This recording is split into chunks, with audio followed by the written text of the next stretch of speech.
What's going on, everybody? Welcome back to the Extra Innings Podcast. I am your host, Elijah Rodriguez, and today we're back with another episode. This one we're going to be talking. I thought about doing some MLB news stuff, but I mean, here's the thing: when we start getting deeper and deeper into the year, it's harder to find at the beginning of the year everything's explosive. There's crazy shit happening, but as we get into the mid-year, it's hard to find things daily that are we got to talk about this, that, or the other. So there's a couple things here and there, but not enough to talk about a podcast episode. So I'm kind of starting to save those to kind of form something so if a lot of stuff happens, then we'll have an episode of MLB news. But right now, it's been about 2 weeks since I've talked about power rankings. So here we are today. We're going to be talking about power rankings, and we'll come with more MLB news stuff. But for right now, since it's really 1 and 2, maybe 3 things, check socials for that kind of stuff. So today we're going to start with power rankings. We're going to start with the 10 spot. I always feel like 10 is the number, but normally 5 through 1 are the ones we're really interested in. But we'll start at 10. Number 10, at 49 and 40, we have the Boston Red Sox, who were previously on my 12 to 15. They weren't even ranked in top 10, honestly. But these last couple series, man, they've been really turning it up, and they've pretty much defeated a lot of the odds that were against them. I mean, they didn't sweep the Orioles, but they beat the Orioles. I mean, they beat the Yankees 2 out of 3. They beat the Orioles. They've pretty much taken control of the AL East. I mean, I'm pretty sure that they're a sure pick for the wild card this year. I mean, there's no way. I like to pull up their playoff. I think this is interesting. The Athletic New York Times likes to give them current playoff odds versus where they started. And when they started, this is always interesting to see. They're 49 and 40. When they started the year, they had a 22.9% chance to make the playoffs. And now, as they've almost doubled it, or more than doubled it, they're now at 48.2%. So now there's a 50-50 shot that they make the playoffs. So that's pretty sick. That's pretty cool. And of course, Devers is just ripping it up. You got Rafael ripping it up. You got Tanner Hoog, who's pitching really well. Duran in the outfield, who's playing really good ball. So they've had a lot of guys that just have really just busted out of the shell and are playing really good baseball. So that's exciting to see. Then at number 9, we've got the Astros. Now, these two teams, out of nowhere, I did not expect this from either of these guys, right? So the Astros are now 46 and 44. They're above 500. And, especially with how they started the year, I thought this is brutal. I didn't think they were going to amount to much of anything. But now, again, they're back over the 500 mark, right below the division-leading Mariners. They're not far behind. I think they're, 3 games back maybe or something like that, maybe a couple more. And, of course, everyone expected the Astros to be good like they are every year. So this was shocking. Though at the same time, even when I knew that they were bad, for all of April, all of May, and then they really just flipped it around in June, and now here we are in July, and they're still playing good ball. I never really counted them out. I never thought that they were out of anything because they're the Astros, and history precedes them, man. They have a great ball club, hurt with a lot of injuries, a lot of different, player situations, guys underperforming, guys hurt. But the Astros, you can never count them out. So when the season started, of course, they had an 85.9% chance to make the playoffs, obviously, right, to the fucking Astros. And then current playoff odds, they're at a 56.1%. So they have an even better chance now. I don't even want to know. I should have checked this earlier in the year to see what it was. It was probably a 5% chance. Now they're at over 50%. So that'll be interesting to see. Number 8, the Twins. I think I had the Twins ranked somewhere between 10 and 5, from 5 to 10. They still lack a lot. They still have a lot of hiccups. Carlos Correa was nowhere to be found. Sonny Gray is gone. He's with the Cardinals now. They had him last year. I like there's just not a whole lot. They got Royce Lewis, who's consistently hurt, who came back for a couple games and went back down to the IL, who pretty much said that he wasn't optimistic he'd be back at all, if not by, August, September. Yeah, the Twins are okay. The Twins 52 and 39, obviously above 500. They're a good ball club. I think they just really, and they're going to make the playoffs. I mean, right here it is. They're 85.8%. They started the season at 65.3%. I just think there's too many holes in that lineup, in that rotation, in the bullpen. Are they a good team? Yes. For them to go deep in the playoffs, I don't think so. All right, number 7, we've got the Atlanta Braves at 50 and 39, tied for 6th on my power rankings. A tie. They weren't officially tied, but in my mind they were tied with a couple other ball clubs that I thought were somewhere in there with the Braves. It was a tough spot to be in. Obviously, as the season started, they had a 98.3% chance to make the playoffs. Now they're at a 92.4%. It's pretty much a sure in.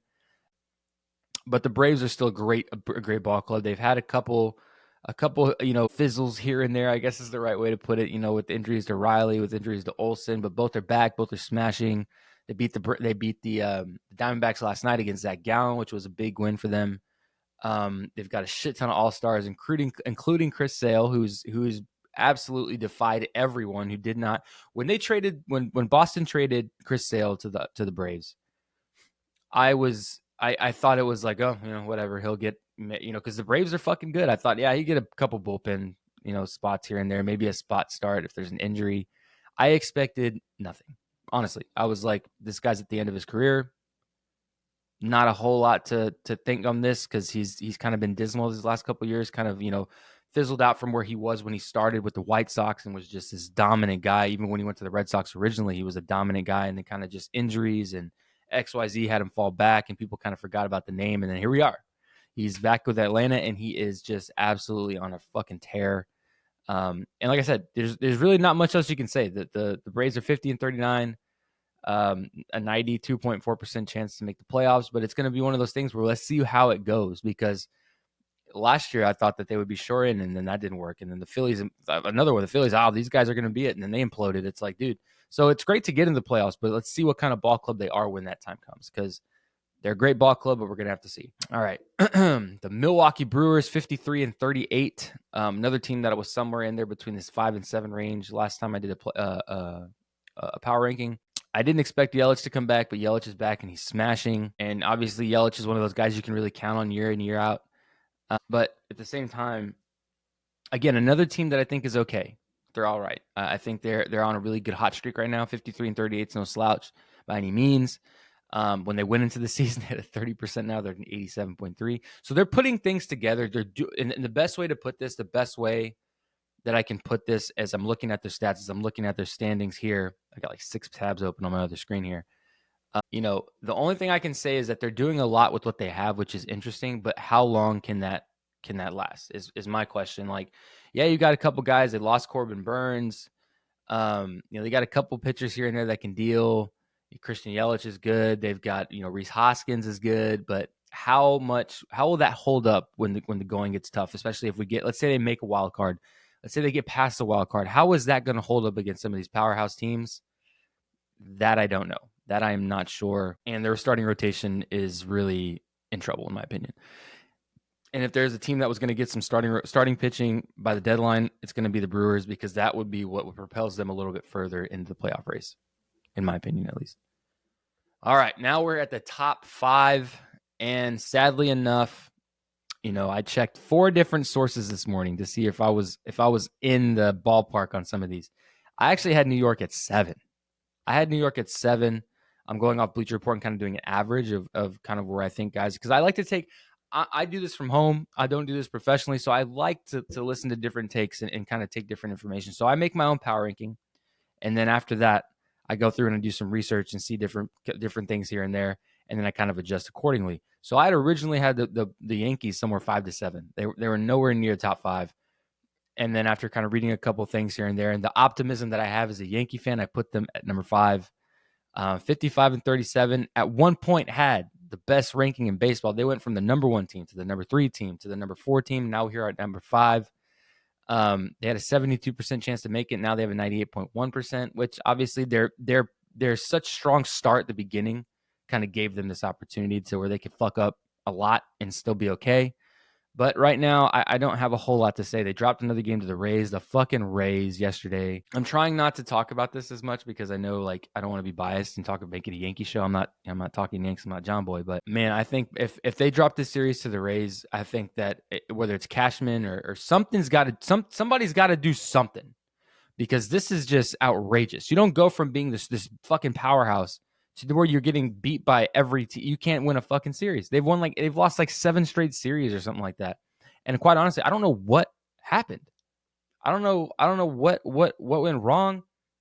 I don't know. We're making a bunch there, I keep making a lot of assumptions. We as people, fans, whatever, we're making these assumptions that there's something going on in the clubhouse. There's a lack of hustle, lack of any sort of awareness, but I don't know. We're going to have to wait and see. Hopefully they can turn this around, because you don't go from the number 1 team in baseball and then 4 weeks later you're number 5 and about to dip out of the top 5. So Obviously, don't even have to talk about the star power the Yankees have: Juan Soto, Aaron Judge, you know, Garrett Cole. They have Clay Holmes, a shit ton of all stars. Like, come on, man, figure it out. Number 4, shocking enough, we have the Cleveland Guardians, who are 56-33. Kind of came out of nowhere, kind of showed up and just they're playing ball, man. Josh Naylor, Bo Naylor, Tristan McKenzie got sent down, who was a good piece pitching. They got Carrasco. They're obviously a great team. The thing is that I knew, you always know that the Cleveland's got a good ball club. They've had an in and out ball club since 15. Since like 2015, 2016, they had a great ball club. They're kind of been one of those the hit or miss guys, but they have a lot of great hitters. Obviously, a big blow, and they missed Shane Bieber this year, but still a lot of guys that can make this happen, that can turn this whole thing around. And at a 92.8%, playoff odds is pretty damn good. But like I said, besides the fact that they've got a star lineup, am I forgetting Stephen Kwan? Like, what am I talking about? But the more and more I look at them, the more and more that I'm thinking they're going to be a buyer at the deadline for a starting pitcher to replace Shane Bieber, at least for the year. And they've got 5 All-Stars, so you can't argue with it. You can't argue with it. The Guardians are strong, especially in that division. As the Rangers were going into this, they're in the same division as the Rangers, and the Rangers have shit on themselves. So Guardians are a team to look out for. They're no slouch, man. No slouch. Number 3, we got the Dodgers, 55-36. A lot of teams are hovering around that 55-36, 54-37, 55-38. There's a lot of teams around the same area. Dodgers have been, top 3 all year. They're going to be, though they just lost Tyler Glasnow, who's not going to be playing in the All-Star game anymore. They haven't seen Yamamoto in a while. Though there's positive notes. You got Will Smith, who's just going off after signing that contract contract in the offseason. The Dodgers are the Dodgers. There's really not much else to say to that, other than the fact that we expect them to play good ball. Them playing bad baseball is just, which comes, every team's going to have it, no matter how fucking good you are. These guys are humans. I say that all the time. But when it's a streak of bad baseball, then you get worried. These guys have been off and on. I personally would have liked to see them win more with how much money they've spent, with how much star power they have. I would have wanted them to win more and be a better ball club. But honestly, they're no better than the Yankees right now with how much they have, with the Shohei, with the Yamamoto, with the Glasnow. Kershaw hopefully coming back at some point this year. I mean, shit. Freddie Freeman. You got all guy Muncy, Taylor. I mean, the Dodgers are a stacked lineup. And I know that, Shohei had a couple stints where he was just not doing so hot. Again, these guys are human. They're not going to be nails every single day. But again, Will Smith is a shining light right now, and I still think the Dodgers are a sure World Series pick. I'm going to say it now. Whether they choke and they prove me wrong, that's on them. But as of right now, I still think that the Dodgers are a World Series pick. It's hard to go against them. It really is. It's hard. It's hard not to. If they stay healthy and get all those pitchers back, that's key. Because if they don't, they are in trouble. Their downfall is starting pitching. Walker Buehler came back. He hasn't been the same. He's okay, but he's not as dominant as he was. There's no Kershaw, no Gonsolin. You've got, Kyler Glasnow was carrying the load for them. He finally hit his most pitched innings in his career, like a couple days ago, and then goes on the IL, which is something I said a long time ago, which was like, the dude gets hurt a lot. Nothing against him. He's not a very durable guy. He's a big guy, high effort, high intensity. It's going to happen. Yamamoto's down as well. So they're starting pitching besides, Bobby Miller and Stone. It's very bleak right now. So that's going to be, if there is a kryptonite to the Dodgers, it's going to be starting pitching. Orioles, of course, at number 2. Can't argue there. Still a great ball club. They went on a little bit of a skid here, and a skid a couple weeks ago, got swept. But still 57-33, a great ball club. 52.8% playoff odds going into the year. They're now at 98.9%. It's a sure in. It's hard for them not to. Cedric Mullins, has not done very well this year. Offensively, still playing great defense. Jackson Holiday, somebody they brought up, sent his ass back down. He wasn't ready. Kyle Bradish, obviously out for the season.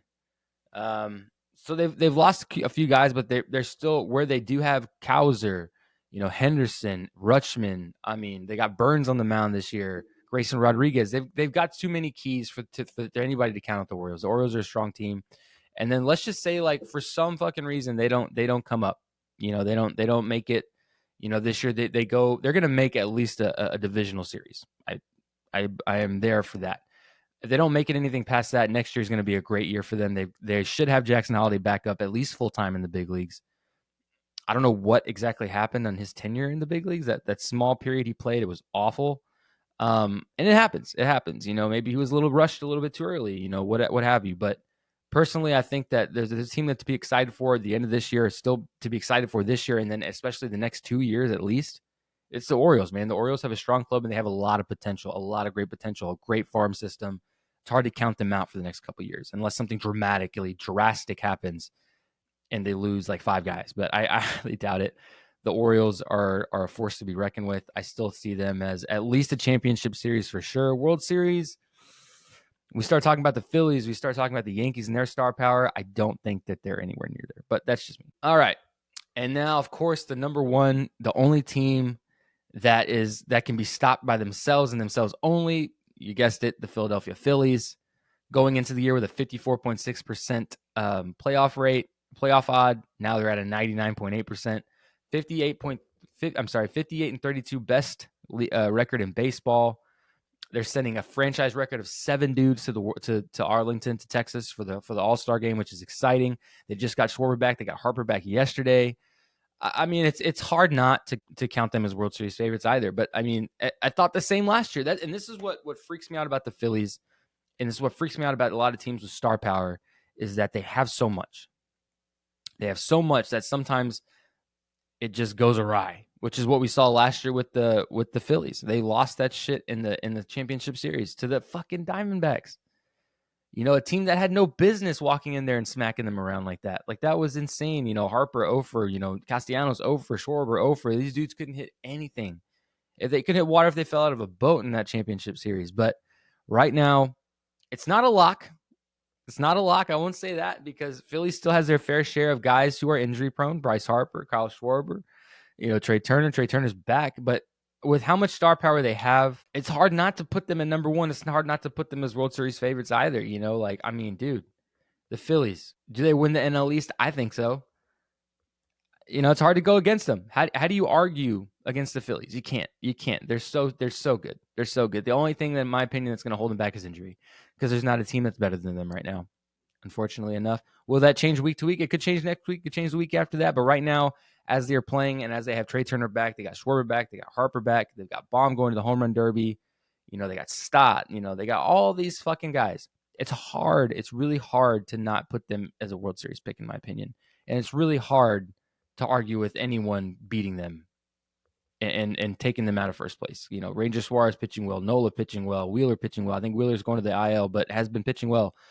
So it'll be interesting to see. But anyway, guys, my top 5. We got number 1, Phillies, 2, Orioles, 3, Dodgers, 4, we got the Guardians, and 5, we got the Yankees, who I love the Yankees, but I don't see them staying there if they keep up this rate of play. Number 6, we got the Brewers. 7, we got the Braves, who I'm hoping can inch back up to that top 5 at some point once they get rid of these injuries and play a little bit better baseball. By the way, AJ Minter threw a 3-pitch inning yesterday, which is fucking fascinating. Number 8, Minnesota Twins are at number 8. And then number 9, we got the Astros, who are going to keep slowly creeping their way up, man. Do not sleep on the fucking Astros, man. They're going to keep creeping their way up in these power rankings if they keep playing like this. And then number 10, the Boston Red Sox. So let me know what you guys think. Do you agree with my power rankings? Do you think some of your teams are left out of the top 10 should be in there? Let me know what you guys think. But be sure God, I can't speak. Be sure to follow us on socials, TikTok, Instagram. Follow, like, subscribe, all the shit they like to do on YouTube. If you're watching on YouTube, I appreciate it. But again, guys, thanks for listening. I'm having a blast doing this. Obviously, this is one of the funnest things, the most fun I've had in a while talking about baseball. So I appreciate you guys that do listen and tune into socials. Like I said, I really appreciate it. But thanks for listening, guys. We'll be back again tomorrow with another episode. So we'll catch you then.